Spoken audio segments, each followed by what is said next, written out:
பாட்டுக்கு ஈஸியாக கேட்டுட்டு போயிடுறீங்க. அப்புறம் நீங்களே போய் கமெண்ட்டில் வந்து ஸ்டேஜ் யாருன்னா மிமிக்ரி பண்ணுறேன்னு சொல்கிறீங்க. ஸோ இப்போ நான் பண்ணாவா வேணாவா சொல்லுங்க. வாய்ப்பில்லை ராஜா. அப்புறம் நான் பண்ணனா நீங்களே தான் அடிக்கிறீங்க.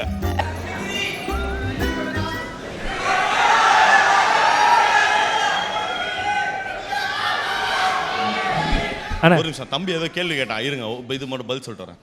அந்த பாட்டு வந்து ரொம்ப கடைசியாக தான் படத்தில் சேர்த்தோம். ஸோ அதுக்கு முன்னாடியெல்லாம் நாங்கள் எடிட் பண்ணும்போதெல்லாம் மாண்டாஜ் தான். இப்படி போகும்போது முடி பறக்கிறதோ என்ன, அந்த மாடியில் உட்காந்து சிகரெட் பிடிப்பான், என்ன please don't unblock me, I can't leave without you இப்படின்னு டெக்ஸ்ட் அனுப்புறது, இந்த மாதிரி மாண்டாஜஸ் தான் எடுத்தோம். அண்ட் தென் சடன்லி அந்த பாட்டு வந்தவொடனே வச்சதுக்கப்புறம் தான் இந்த மாண்டாஜஸ்லாம் இவ்வளோ ஸ்பெஷலாங்கிறது அப்புறம் தான் புரிஞ்சுது. ஸோ அட் டைம்ஸ் அந்த படம் வந்து அது கொடுத்த இம்பேக்ட் இருக்குல்ல, அது வந்து அதிலிருந்து விலகிக்கிறதுக்காகவே அந்த பாட்டை கேட்காம இருக்கிறது பெட்டர். இப்போ மேடைக்கு வரும்போது போட்டதுக்கப்புறமே பயமாக இருக்குது. ஆஹா அப்படி ஏன் ரொம்ப ஞாபகம்லாம் வருமானே? உனக்கு வராதா? எனக்கு நிறையா வந்ததெல்லாம் கேட்குறேன் நான். ஆமாம், எனக்கு அதோட இன்னொரு பாட்டு தான், உசுர உருவி எடுக்குதே, கிட்னி லிவர்லாம் உருவி எடுக்கும் அந்த பாட்டு. என்ன ஸோ அந்தளவுக்கு அற்புதமான பாட்டு. எங்களுக்காக 2 லைன் பாட்டு பாடவா? பாட சொல்லலாமாண்ணே?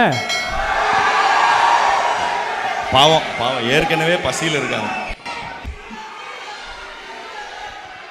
ராஜா இருங்க, ஒரு நிமிஷம். நீங்கள் பாட்டுக்கு ஈஸியாக கேட்டுட்டு போயிடுறீங்க.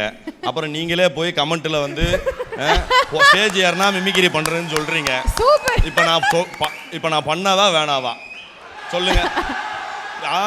வாய்ப்பில்லை ராஜா. அப்புறம் நான் பண்ணனா நீங்களே தான் அடிக்கிறீங்க. இல்லை பண்ணனாலும் அடிப்பீங்களா மனுஷங்களா? சரி ஓகே. அப்படியா? என்ன அப்படியா? என்னப்பா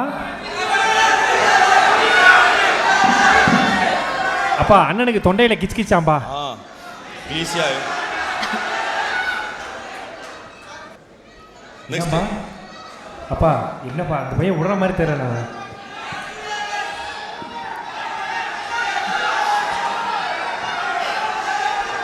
சொன்னா கேளு. யோ இப்போ என்னன்னா வெயிட் பண்ண இப்போ என்னன்னா இந்த நிகழ்ச்சியை வந்து ஒளிபரப்பும் போது என்ன போட்டுருவாங்கன்னா கேட்ட உடனே பண்ற மாதிரி போட்டுருவாங்க. ஓகேவா? இல்ல கம்பல்சரி அண்ணா இல்லண்ணே. ஓகே இன்னொன்று, சூர்யா சாரோட வாய்ஸ் வந்து நான் ப்ராக்டிஸ் பண்ணவே இல்லை சுத்தமாக, பல வருஷம் ஆச்சு பண்ணி. பட் இருந்தாலும் உங்களுக்காக நான் ஒரே ஒரு சின்ன பீட் மட்டும் பண்ணுறேன்.